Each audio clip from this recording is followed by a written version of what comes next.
Здраво, ова е 299-тото издание на Видеологија со Златко Ѓелевски, дигитален краток осврт за актуелни филмски остварувања, односно спонтана критичка анализа која е збир на први впечатоци илустрирани со подвижни слики. На денешната репертоар е Маестро на Бредли Купер, во кој станува збор за љубовната сага на композиторот Леонард Бернштайн и актерката Фелиша во временски опсек од 30 години од моментот кога се сретнуваат во 1946 година на забавата од која стануваат неразделни, поминувајќи низ 25 години брак, 3 деца и бројни неверства со други мажи од страна на Леонард. Информирани сте дека интензивирани се кампањите на големите студија за промовирање на нивните филмови, кои се надеваат дека ќе имаат успешна оскаровска кампања, подмачкувајќи ја машината за гласно извикување на овие речиси наменски филмови, кои ретко кога во контекст надвор од оскаровската трка имаат некаква релевантност во филмската историја или пак кај гледачкиот аудиториум, кој не е средовечна и пензионерска публика од академијата, за која новиот филм на Купер ги допира сите нервни завршетоци кои сакаат да им бидат допрени.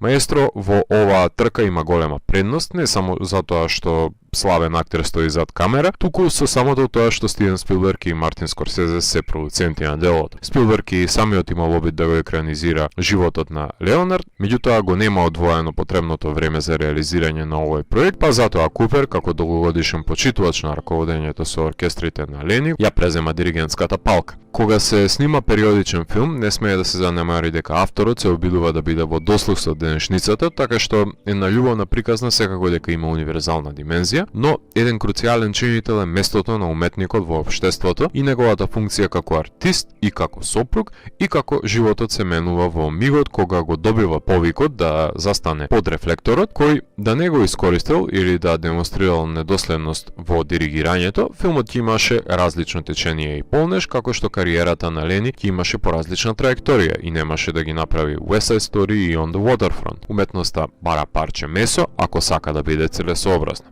Лени е сам свој добродетел и непријател, за кој Фелиша има поразлична представа од таа во која го запознаваме додека се буди до соголен маж во креветот, а во таа дискрепанца се раѓа разочарувањето кај неа за него. Со самото тоа што Лени мора да ги крие од јавноста и од неговата фамилија истополовите афинитети и да им оддава внимание на своите љубовници повеќе отколку на сопругата, одигрува важна улога во засилувањето на нејзиниот премолчен револт под постојана репресија. Лени е уметник кому му се потребни неговите ескапади за да ја прехрани суетата, што ќе ја навреди Фелиша. Постоечки е поларитетот помеѓу диригентот екстроверт и композиторот интроверт, кој исто така ја зазема и улогата на педагог, повеќе како можност за привлекување на млади и надежни композитори во ноќни клубови и во својот кревет на крајот. Непорекливо е дека изискувачки предизвик е да се биде во кадар и истовремено да се повлекуваат конците однадвор, зашто сите заслуги треба да ги заземе Купер, посебно во сцената на диригирање на оркестарот, каде ја доловува екзалтацијата која се пренесува на гледачот со волуменозната композиција која излева од него.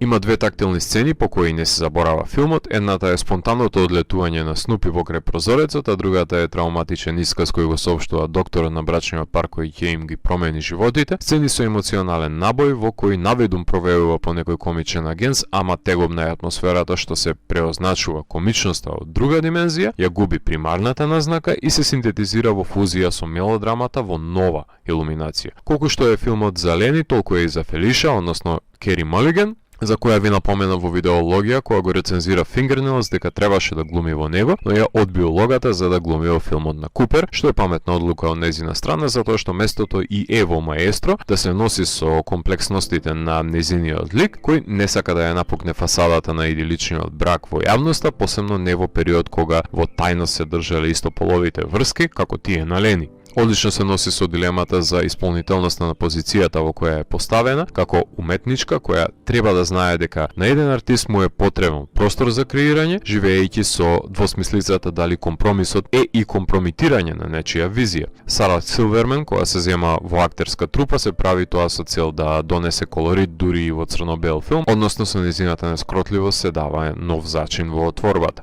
За пофалба и мејкап одделот, кој впечатливо го видоизменува изгледот на Купер, го помладува и стареја за да соодветствува на изгледот на Лени. Има плејада на филмови во кои протагонистите се диригенти на оркестри, од Фелиниевиот оркестра рехерсал до The Conductor на Вајда, преку екранизациите на Малер, потоа As It Is in Heaven, до Тар. со Кейт Бланшет се низа на филмови кои се предводени од диригенти кои имаат проблеми да го балансираат професионалниот со приватниот живот, на кој може да се додаде и филмот на Купер. Криењето на сексуалната определба од јавноста во славните кружоци веќе беше предмет на неколку серии на Рајан Марфи, како што се Халстон и Холивуд. Филмот е проткаен со исклучителни дела кои ги има компонирано Лени, за кои имал дозвола Купер да ги употреби за да добие нова димензија оркестрацијата која тој и Малиген ќе се качат на бина и говорат со нивните тела наместо со зборови, проткаени со милозвучните композиции на Бернштейн и тишината. На Купер потполно му е јасно дека му е потребен исклучителен директор на фотографија кој е подготвен да ја донесе визуелната естетика на врвно ниво, а за да се дојде до тоа се потруди снимателот на Аронофски, односно Метју Либатик, кој го сними овој филм на филмска лента, давајќи ја потребната текстура која 35 мм ја нуда за доловување на ерата која се обидува да е овековечи, кој започнува фуриозно со движење низ концертниот аудиториум за да си ја дозволат разиграноста на мюзиклите, кадрирајќи на самата бина. Има динамична промена на аспект ratio, првиот чин од флешбекот соодветно е доловен во црно-бел формат, аналоген на периодот во кој се одвива действието, кој е ригиден 1:33 наспроти 1, глорифицирајќи ја златната ера на Холивуд, а потоа се проширува во 1:85 не само поради скокот во времето, туку и во соодносот на брачните партнери која ги откриваат тајните еден за друг, проширувајќи го кадарот која доаѓаат и нивните деца во него во полн колорит. Монтажерката на The Queen's Gambit, Мишел Тесоро, образува флуидни транзиции во кои со леснотија се прелева етапното движење низ животот на славниот диригент. Многу лесно можеше филмот да биде само компилирање исклучиво на врвовите и падовите на диригентот, мигновение без некое кохерентно место и течение во соодносот со останатите постојки во животот. Обемна е филмографијата на Бредли Купер кога е во прашање неговата игра пред камера, но позади објективот, туку што ја започнува кариерата со оглед на тоа што првиот долгометражен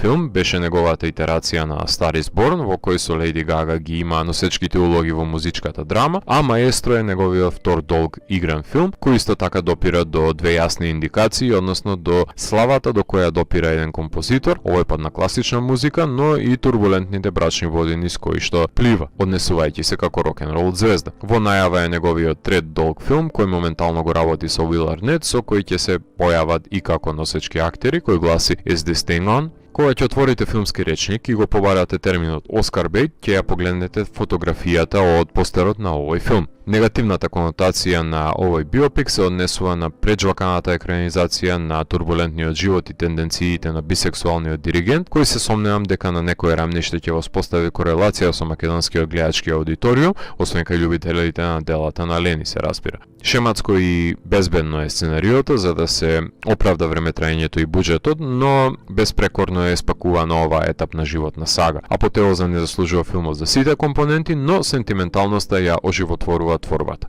Сепак, иако е во прашање играна форма, сиромашен е филмот од музичките дострели на Лени и фокусот е фрлен исклучиво на соочувањето со ветерниците во брачните води, помеѓу незадржливата нарцисоидна звезда под рефлекторот и трпеливата сопруга. Филмот имаше својата премиера на Венецискиот филмски фестивал, а потоа се прикажа во Њујорк, BFI, EFI, Цирих, во Палм Спрингс беше награден на Малиган, номиниран е за Глобуси и Сателити, Либатик беше номиниран и на Камера имаш, но награден беше Уорвик Торнтон за The New Boy, кој сега за сега се наоѓа на кратката декемвриска листа за номинации за Оскар за звук и шминка, но е сериозен конкурент за главните награди, па ќе видиме дали соработката на Емблин на Спилберг и Сикелија на Мартис со Netflix ќе биде плодотворна на Оскаровското поле за кое е наменет филмот. Биографски филм за еден од најзначајните модерни американски диригенти и композитори, кој не само што имал љубов кон создавањето на неговите музички творби и нивното оркестрирање, туку и кон долгогодишната животна сопатничка, нивните деца